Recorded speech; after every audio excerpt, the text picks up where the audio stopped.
Welcome back. Trent and I are talking this morning with Jonathan Small from the Oklahoma Council of Public Affairs. And Trent, this week, one of the leading statewide Republicans came out with a pretty interesting posture on taxes in the state's largest newspaper.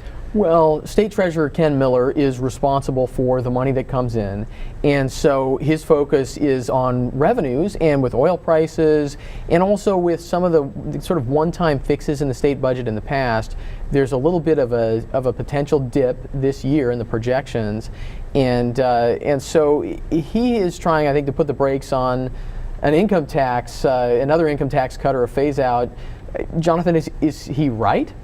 You know, I think one of the things that's important for us to remember when we talk about tax dollars is first where they came from, and it's the people's money. And the personal income tax, we know, represents a penalty on work. One of the things that the treasurer expressed was that Oklahoma didn't need to further lower its income tax because we've had higher per capita income growth than all the no income tax states. But that's a very misleading statistic, and the reason is, as we know, there's been an incredible oil and gas activity boom in Oklahoma the last 5 years. So we're seeing a natural commodities-driven resource that really helped spike the income level in Oklahoma. The reason that we know that we have a diversity problem in our economy is the very reason that prices have fallen now and revenues will be a little bit lower. And that's because much of our job growth for the last nearly 5 years has been all in the oil and gas industry. They've been responsible for 2/3 of new job growth in Oklahoma. So definitely Oklahoma is in a competition. If you're in a small business, it's better for you to be to Oklahoma's north and the South, whether you're talking about the state of Kansas or the state of Texas. Yeah, Kansas has no income tax for small business right now. Is that right? That is correct, and Kansas has seen record growth in its total economy. The private sector in Kansas, which is what's most important, is doing well. Yes, government has less revenue to spend, but Kansans decided that they had enough of the leadership that more resembled Kathleen Sebelius. So, so I want to come back here a little bit because you're talking about less revenue to spend, and we have a lot of Oklahomans, or Republicans in Oklahoma's legislature that ran on smaller government. So less revenue calls for a smaller government, so I'm confused on why there's panic now. What's being discussed at the Capitol? Why is this different than election season? Well, you know, as Dr. Coburn says, there's so much waste in government that the low-hanging fruit is so large that it's bending over the tree.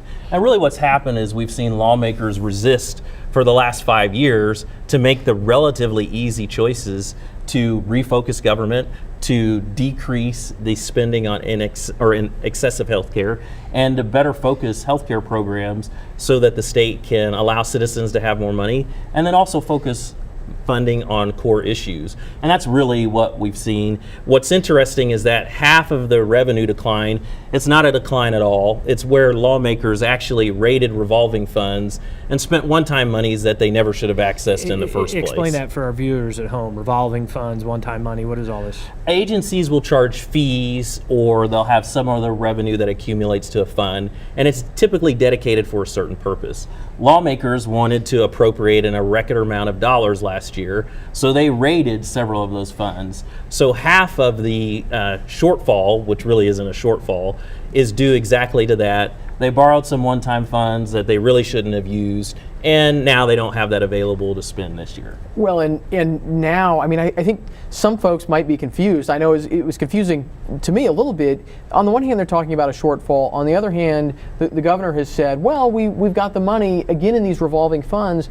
If they solve it that way, does that just push off a bigger problem into the future? You know, it really does. And that's what we've seen for nearly the last 5 years now. Very easy reforms, such as Medicaid reform. Both use the terms blue and red states are implementing cost-effective Medicaid reforms that are providing better health care at a better price to the citizens that need it. And then also in the area of state employee health insurance reform, which we hopefully will see reforms in that this year. Those are big ticket items. You're talking about hundreds of millions of dollars where easy reforms could be made that would be painless. And really, we've seen this before, lots of weeping, wailing, and gnashing of teeth about spending. But it ends up that they generally spend more every year. Okay, so quickly, Scott Walker is a lot of the Wisconsin Governor Scott Walker, a lot of the talk around the country. Act 10 was his big measure.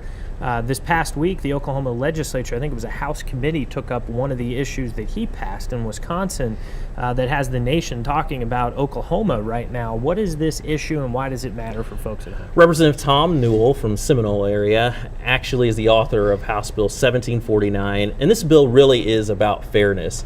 What it says is that no longer can government entities, as it relates to education, be the dues collectors for unions that collectively bargain. Think about it. We don't allow local governments to reach into your paycheck and collect funding for the particular church where you may attend. So it's really a fairness initiative as opposed to anything that's anti-union, and allowing those teachers to have more power over their paychecks. Well, and union members may sort of miss the fact over time that this money is being taken out every month. I mean, would this change the relationship between the people who do want to participate in the union and the unions that get that money? Yes, most definitely. It would make those unions operate much more like most membership organizations, which earn their membership and earn kind of the right to represent those individuals and receive funding from their family budgets. Jonathan, thank you so much for being here. Thank you very much. Folks can find more of the information on this poll we discussed at our website. That is facebook.com/MiddleGround TV. We'll be back with a final word right after this.